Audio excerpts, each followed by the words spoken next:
Hi, my name is Elisa. I am 19 years old and I'm from Reading, Pennsylvania. As soon as I became a teenager, I was hit with insecurity really, really hard. These two girls moved in next door and they were perfect on the outside.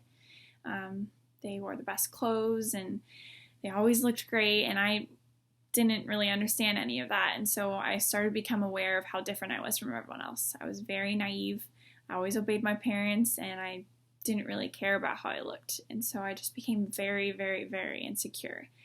I remember at that age always feeling really anxious and stressed out because I was constantly comparing myself to others, and it was hard.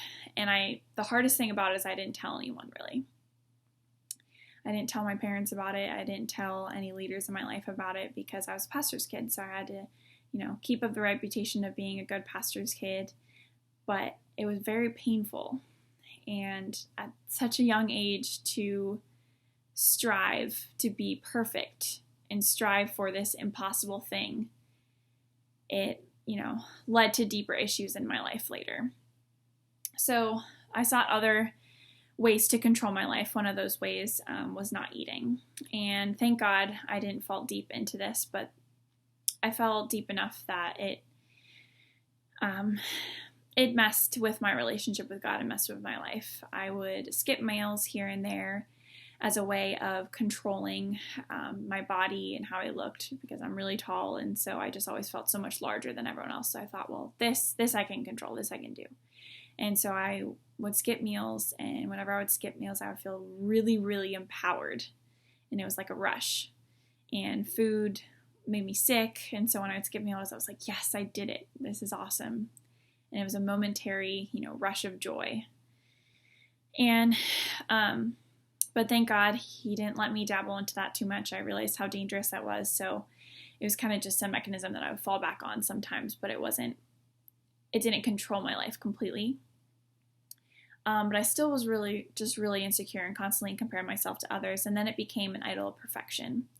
And I just tried to be perfect in every single aspect of my life. I was one of the best students in my school, not because I'm the smartest person in the world, but because I worked super hard to be that. I had to get perfect grades. I tried to be perfect in how I looked. And I tried to be perfect in the relationships I had with others. I wanted everyone to like me, and when people didn't like me, it really stressed me out. I tried to be a perfect Christian.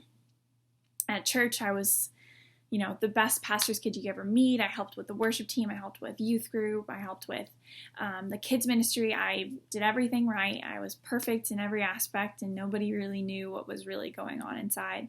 So then I went to college, and it was a completely new situation. I didn't know anyone.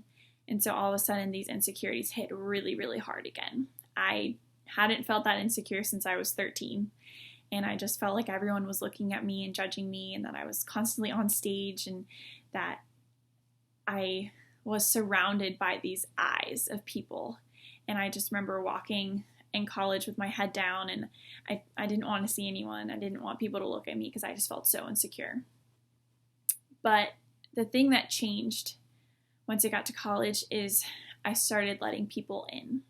And so I was really insecure, but I let people in to that insecurity. I met some really great friends at school, and they were Christians. And so they were the right people for my life. They weren't going to hurt me. And so I became vulnerable.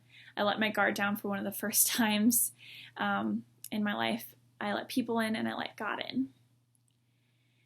And I don't really remember, a big experience that I had. There wasn't a hilltop. Oh my gosh, I was broken from this. It was more, I remember just waking up one morning and realizing that I hadn't felt insecure in a really long time, and that I was really confident in my life with God. And I was just so excited with what he was doing in my life, and that I didn't care about what I looked like. I didn't care about how great a singer I was. I didn't care about how great a Christian I was. I didn't care about my schoolwork.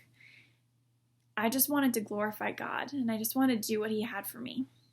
I now have leaders and friends in my life that I'm letting them in, and I'm trusting God in every single one of my situations.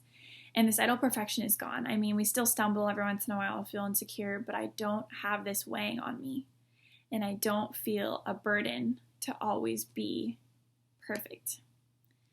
And so God changed my life. I finally let him in, and he just transformed it completely. And now all I care about is living for him. And as long as I'm walking in his path, then I'm content. I don't care what anyone else thinks about me. I don't care if others think that I'm doing the right thing. I just want God to be pleased with me. And so I just want to encourage you guys that it doesn't matter what anyone else thinks. And even if you feel lonely in that God is always there for you. And as long as you're following God, he's going to bless your life more than you can ever imagine. Wait! Before you exit out of the screen, we want to make sure that you have the opportunity to know about the God that you just heard about. That's right. So wherever you are today, please ask Jesus to forgive you of your sins and ask him to become the Lord of your life. Yeah, let him turn your past into your story. And once he has, we want to hear about it. You can email us your video testimony at ucn.young@gmail.com. You can find us on Facebook, Instagram, and YouTube. Thanks, guys. Thanks.